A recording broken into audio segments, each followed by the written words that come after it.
Hello दोस्तों, स्वागत है आप सभी लोगों का हमारे YouTube चैनल से जुड़ने के लिए। तो हमारे इस YouTube चैनल में आप लोगों के लिए महत्वपूर्ण प्रश्न 2025 के लिए केमिस्ट्री का दिया जाएगा। इनमें से हम कह सकते हैं ये क्रैश कोर्स है। इसमें हम आपको लिख के बताएंगे, जिसमें कि आपको दिक्कत ना हो। आप भी कॉपी पे नोट करते चलिएगा मेरे साथ साथ ही। तो बिना देरी करते हुए स्टार्ट करते हैं आज का ये पहला महत्वपूर्ण प्रश्न। हम लोगों का जो ऑब्जेक्टिव का भी आप लोगों को महत्वपूर्ण प्रश्न दिया जा रहा है। ऑब्जेक्टिव का भी आपको महत्वपूर्ण प्रश्न दिया जा रहा है। हर शाम के 6 बजे से आपके 8 बजे तक लाइव क्लास होती है, उसमें आपको महत्वपूर्ण प्रश्न ऑब्जेक्टिव का दिया जाता है। तो हमारे चैनल पे आए हैं तो 6 से 7 बजे शाम में भी जुड़िएगा। उनमें हम लाइव क्लास में आपको इम्पोर्टेंट ऑब्जेक्टिव क्वेश्चन देते हैं चैप्टर वाइज। तो हर सब्जेक्ट का दिया जाता है। तो फिलहाल हम अब के लिए केमिस्ट्री का लाए हैं। तो पहला क्वेश्चन देखिए, स्टार्ट करते हैं बिना देरी करते हुए। तो आज का क्वेश्चन है हमारा पहला क्वेश्चन कार्बोकेटाइन। कार्बोकेटाइन क्या है? कार्बोकेटाइन क्या है?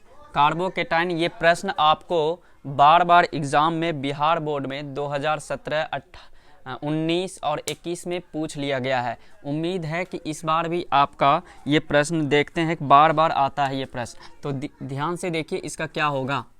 इम्पोर्टेंट क्वेश्चंस आपको क्या दिया जा रहा है? बिल्कुल इम्पोर्टेंट क्वेश्चन। साथ साथ में लिखते चलिए कि कार्बोकेटाइन क्या होता है। धन आयनित, धन अर्थात प्लस, धन आयनित, धन आयनित कार्बन परमाणु,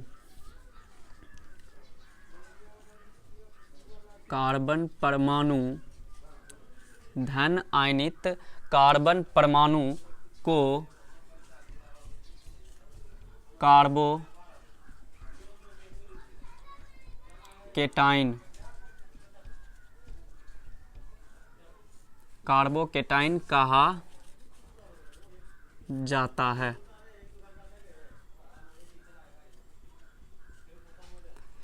यह संविदलन होने से, संविदलन होने से इसका निर्माण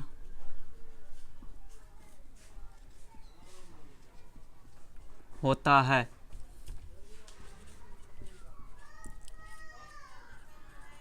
अब ये धन आयनित कार्बन परमाणु कौन है? कार्बन परमाणु, धन आयनित कार्बन परमाणु देख लीजिए। एग्जाम्पल मैं आप लोगों के लिए बताता हूँ। एग्जाम्पल कि आपका एक CH3 और इससे बॉन्ड बना है Cl। ये Cl जो है, इस Cl का होगा पूरी तरह से संविदलन। क्या होगा? पूरी तरह से संविदलन होगा। तो इस कार्बन का जो एक इलेक्ट्रॉन यहाँ है, एक इलेक्ट्रॉन यहाँ है, दोनों इलेक्ट्रॉन इस पे शिफ्ट हो जाएंगे। तो इस तरह से क्या बनेगा आपका? इस तरह से जो बनेगा Cl माइनस हो जाएगा, क्योंकि इसका भी इलेक्ट्रॉन ले लिया, इस वाले का भी। और CH3 पे क्या आ जाएगा? ये अपना इलेक्ट्रॉन दिया है तो इस पे क्या आ जाएगा? पॉजिटिव। और इसको बोलते हैं कार्बोकेटाइन। क्या बोलते हैं? कार्बोकेटाइन। उम्मीद करते हैं आप लोगों को ये बहुत ही अच्छा लगा होगा कार्बोकेटाइन। आज का ये पहला प्रश्न जो कि 2 नंबर में पूछा जाता है। शॉर्ट सब्जेक्टिव क्वेश्चन यहाँ पे चल रहा है। शॉर्ट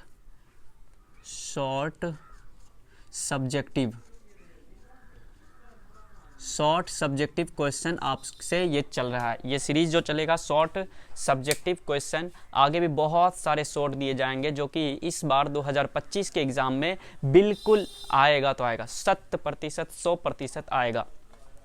तो अगला क्वेश्चन देखिए, नोट कर लीजिए आप लोग। कॉपी पेन निकाल के पहले ही बैठ जाइए, ठीक है। अगला क्वेश्चन देखिए क्या है। दूसरा प्रश्न, कॉपर का मुख्य अयस्क कौन है? कॉपर का प्रमुख अयस्क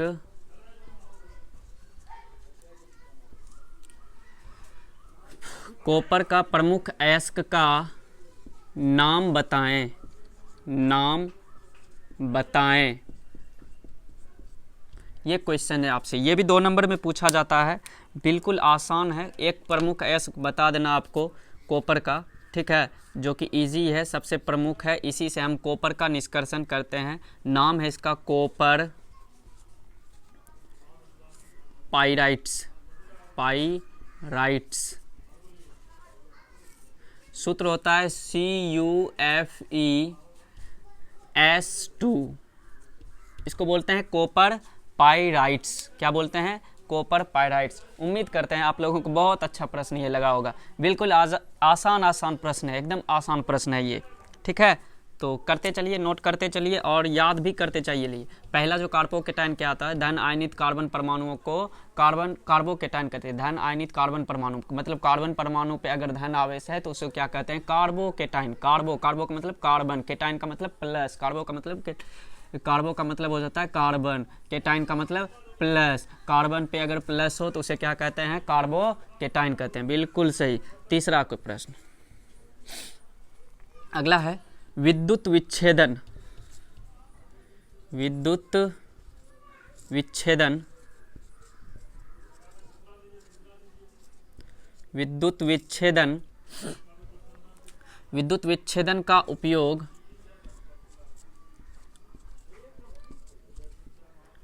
विद्युत विच्छेदन का उपयोग किसमें किया जाता है?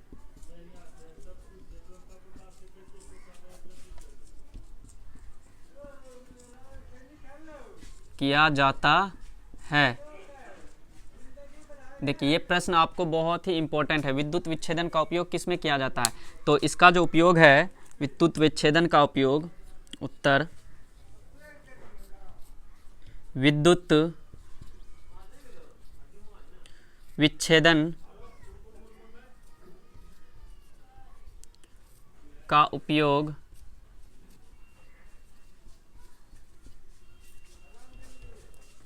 विद्युत लेपन में, विद्युत लेपन में किया जाता है।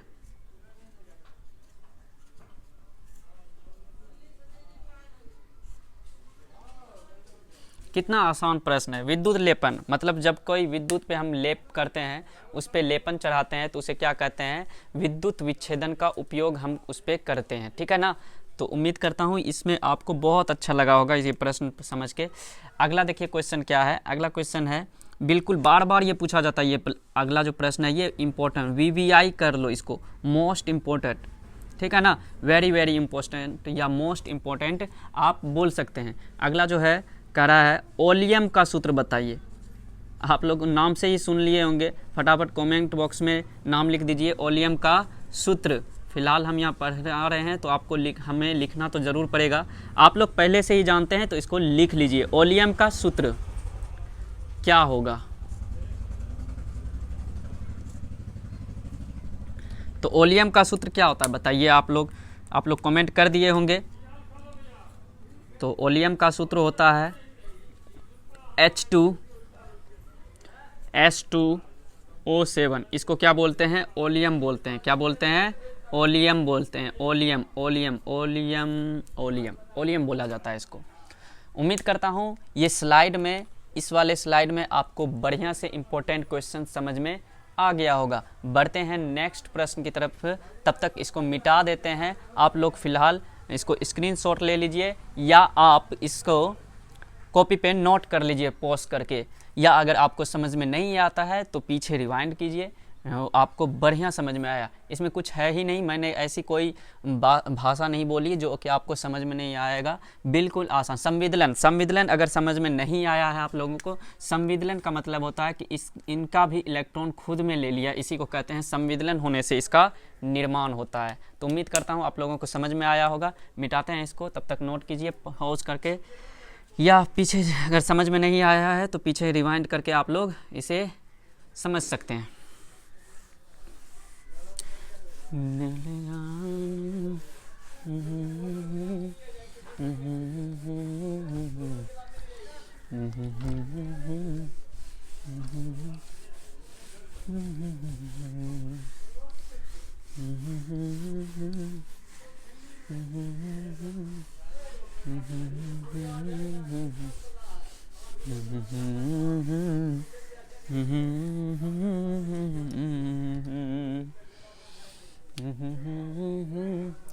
कितने प्रश्न हो गए थे? 1 2 3 4 प्रश्न हो गए थे। अब ये 5 प्रश्न चलेंगे। पांचवा प्रश्न है धातुमल क्या है? धातुमल क्या है? देखिए कितना आसान प्रश्न है। धातुमल क्या है? 2 नंबर में पूछा जाता है। आप लोग बताना है इसको भाई, कमेंट बॉक्स में लिख लीजिए धातुमल क्या होता है, क्योंकि धातुमल आप बहुत पढ़े होंगे धातुमल क्या होता है। ठीक है, तो देखते हैं धातुमल क्या होता है। उत्तर आप वहाँ पे क्या कहते हैं, एग्ज़ाम में आपको लिखना है प्रश्न संख्या 5 ऐसे करके, प्रश्न संख्या 5 ऐसे लिखना है आपको।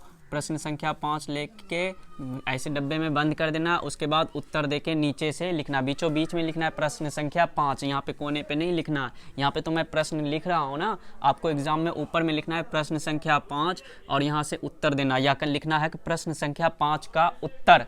यहाँ पे ऐसे लिख सकते हैं, या तो ये लिख दीजिए और उत्तर नीचे लिखिए, या लिखिए प्रश्न संख्या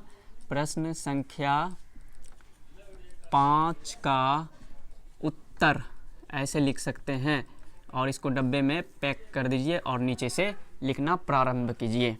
ठीक है, यहाँ पे पूछा जा रहा है धातुमल क्या है? अयस्क में उपस्थित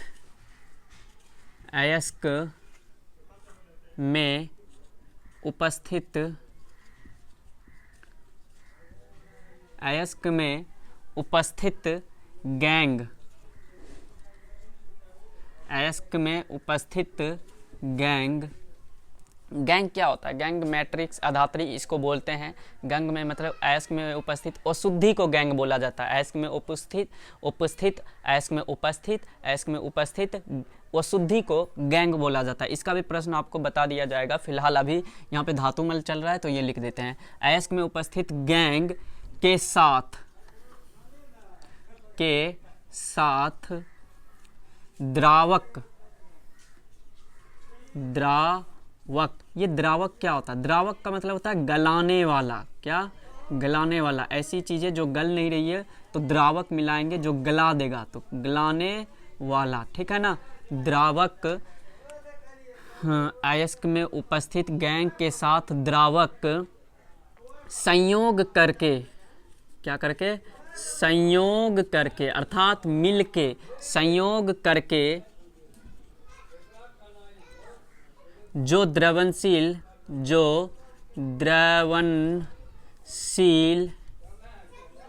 क्या बनाता है? जो द्रवनशील पदार्थ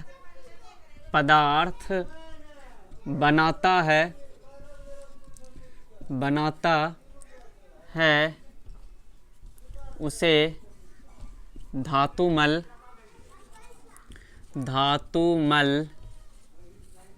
धातुमल कहा जाता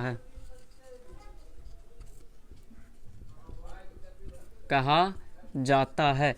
अयस्क में उपस्थित गैंग के साथ द्रावक मतलब गलाने वाला चीज़ संयोग करके जो द्रवनशील पदार्थ बनेगा उसे ही क्या कहते हैं? धातुमल कहते हैं। यहाँ पे एग्जाम्पल लिख देता हूँ। जैसे एग्जाम्पल क्या? जैसे यहाँ गैंग है, कोई गैंग में, हमारे गैंग में क्या मिल गया? द्रावक मिल गया। क्या मिल गया? द्रावक मिल गया। ये द्रावक जो बनाएगा धातुमल बनाएगा। क्या बनाएगा? धातुमल बनाएगा। और ये जो गैंग होता है ये अद्रवनशील होते हैं। अद्रवनशील होते हैं। क्या होते हैं? अद्रवनशील होते हैं। और ये जो होते हैं द्रवनशील होते हैं। मतलब ये जलने वाला होता है और ये गैंग जो होते हैं जलने वाला नहीं होता है। उम्मीद करते हैं आप लोगों को अच्छा समझ में आ रहा होगा।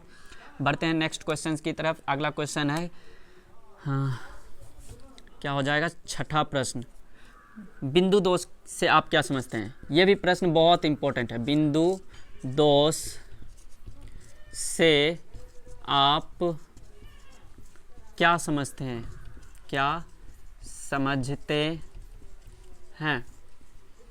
देखिए बिल्कुल आपका टाइम वेस्ट नहीं किया जा रहा है, सिर्फ और सिर्फ प्रश्न पे ही ध्यान दिया जा रहा है। ये नहीं कि आप लोगों को टाइम पे टाइम लिया जा रहा है और आपको समझ में ही नहीं आ रहा है। ठीक है, तो यहाँ पे आपको क्या किया जा रहा है? टाइम पे टाइम नहीं लिया जा रहा है।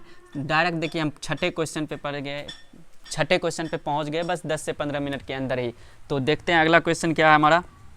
बिंदु दोष है। इसका क्या होता है बिंदु दोष? बिंदु दोष उत्तर देखिए, उत्तर लिखते हैं हम लोग, उत्तर लिखेंगे इस तरह से और लिखेंगे बिंदु दोष क्या है।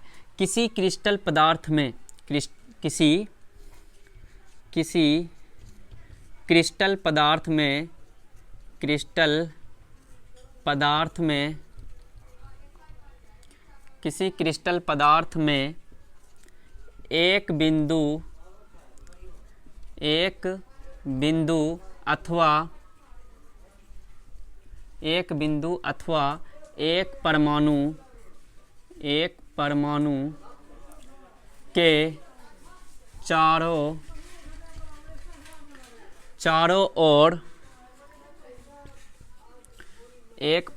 के चारों ओर की आदर्श व्यवस्था, आदर्श मतलब होता है जो विद्यार्थी आदर्श होता है वो नियमों का पालन करता है। जो इसका जो नियमों की जो व्यवस्था है, आदर्श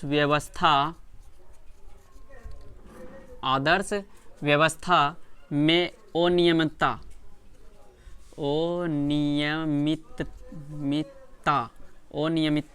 मतलब अनियमित हो जाए अथवा विचलन मतलब कुछ ना कुछ गड़बड़ी या मुड़ जाए, ठीक है। विचलन को बिंदु दोष कहा जाता है।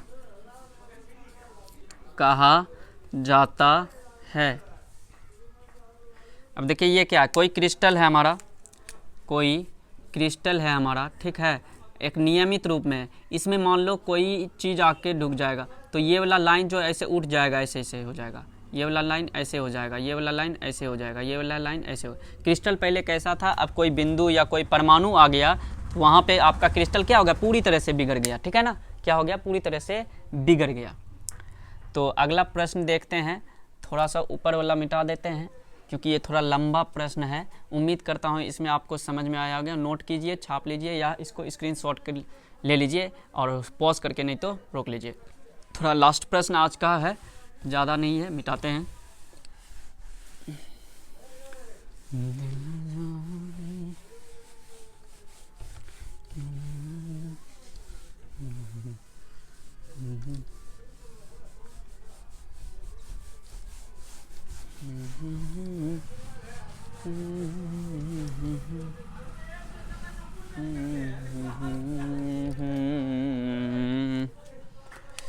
देखिए अगला प्रश्न है, 7वां प्रश्न है, इलेक्ट्रोड एवं इलेक्ट्रोड विभव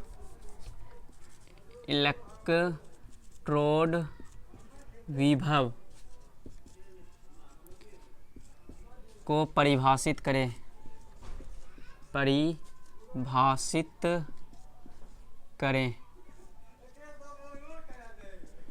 किसको करना है, इलेक्ट्रोड या इलेक्ट्रोड विभव को परिभाषित करना है आप लोगों को। उत्तर देखिए, उत्तर क्या होता है, इलेक्ट्रोड क्या होता है वही आपको बताने वाले हैं। इलेक्ट्रोड और इलेक्ट्रोड विभव होता क्या है। तो सबसे पहले हम इलेक्ट्रोड के बारे में जानेंगे। इलेक्ट्रोड के बारे में सबसे पहले हम लोग पता करेंगे कि इलेक्ट्रोड क्या होता है, ठीक है। इलेक्ट्रोड एक ऐसा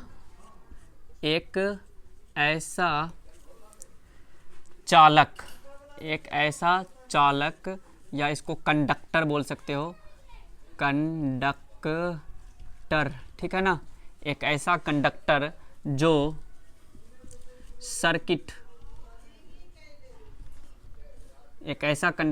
सर्किट के गैर धातु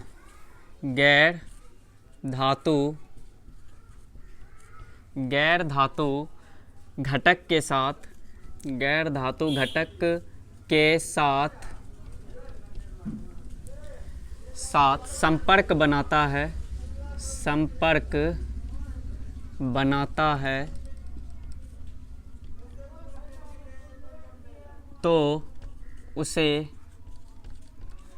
इलेक्ट्रोड कहा जाता है। इलेक्ट्रोड कहा जाता है। इलेक्ट्रोड एवं इलेक्ट्रोड विभव में इलेक्ट्रोड किसे कहते हैं? एक ऐसा चालक है जो हमारा सर्किट है चालन करने वाला है, वो गैर धातु घटक के साथ संपर्क में आ जाता है, जो धातु ना भी होता है, जैसे पानी के अंदर हम इलेक्ट्रोड डालते हैं उसी में, तो गैर धातु के संपर्क में आ जाता है तो उसे हम इलेक्ट्रोड कहते हैं। अब इस इलेक्ट्रोड में होता क्या है? इस इलेक्ट्रोड में हम लोग इलेक्ट्रोड में यहाँ पे लिख देते हैं, इलेक्ट्रोड में इलेक्ट्रॉन प्रवाह होता है,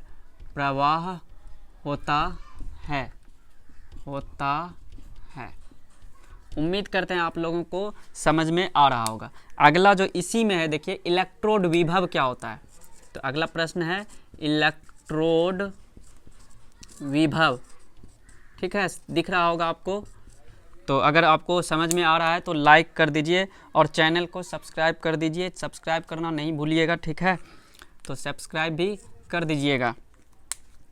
और सब्सक्राइब करने के बाद बगल में एक बेल आइकन का बटन आएगा, कुछ इस तरह से ऐसे वाला बेल आइकन रहेगा, उसको थोड़ा सा डगमगा दीजिएगा तो थोड़ा ये चिन्ह वाला आ जाएगा, ठीक है। तो अगला है इलेक्ट्रोड विभव, इलेक्ट्रॉन और इलेक्ट्रोड बहुत अंतर होता है, ठीक है ना। तो यहाँ है इलेक्ट्रॉन देने या ग्रहण करने की प्रवृत्ति को इलेक्ट्रोड विभव कहते हैं, इलेक्ट्रोड विभव कहते हैं, इलेक्ट्रोड विभव कहते हैं। तो इलेक्ट्रोड देखिए एक ऐसा कंडक्टर होता है जो सर्किट के एक गैर धातु घटक के साथ संपर्क में आकर संपर्क बनाता है, उसे क्या कहते हैं? इलेक्ट्रोड कहते हैं। इलेक्ट्रोड में क्या होता है? इलेक्ट्रॉन का प्रवाह होता है, और ये इलेक्ट्रॉन का प्रवाह किस तरह से होता है उसी को क्या कहते हैं? इलेक्ट्रोड विभव। विभव जो है इलेक्ट्रॉन देने या ग्रहण करने की प्रवृत्ति जो होती है हमारा इलेक्ट्रोड विभव कहलाता है। अगर आप लोगों को समझ में आ गया है तो चैनल को सब्सक्राइब कीजिए, लाइक कीजिए, कमेंट कीजिए आपको अच्छा लगा है कि नहीं लगा। और मिलते हैं नेक्स्ट वीडियो में। अगली जो वीडियो होगी हमारी वो 8वें प्रश्न से होगा, इम्पोर्टेंट महत्वपूर्ण प्रश्न, ठीक है। उम्मीद करता हूँ आप लोगों को ये वीडियो पसंद आया होगा। तब तक के लिए अलविदा, नमस्कार, जय हिंद।